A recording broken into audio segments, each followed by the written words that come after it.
નમસ્કાર.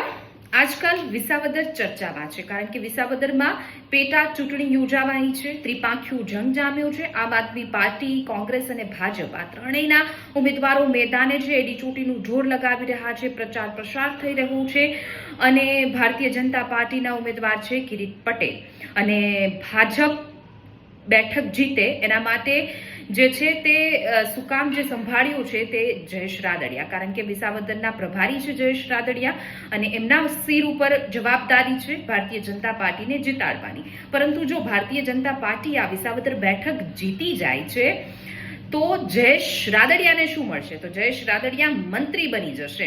જી હા, આ હું નથી કહી રહી, પરંતુ ધારાસભ્ય બનવા માટે ઝંખી રહેલા ભારતીય જનતા પાર્ટીના ઉમેદવાર કિરીટ પટેલે ખુદ કહ્યું છે. શું કહ્યું છે આ વિડિયો સાંભળી લો. વિસાવદર અને ભેસાણની બજારમાં આમ આદમી પાર્ટીના 400 કરોડ રૂપિયાના શીશ મહેલમાં રહેનાર મુખ્યમંત્રી એ શોભે કે 400 દીકરીનો કન્યાદાન કરનાર જયેશ રાદડિયા શોભે?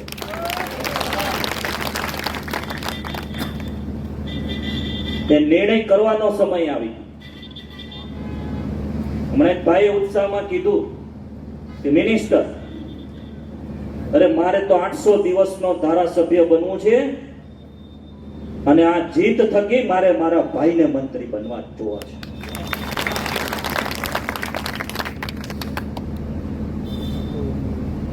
ખાલી 800 દિવસ તમે મને આપો,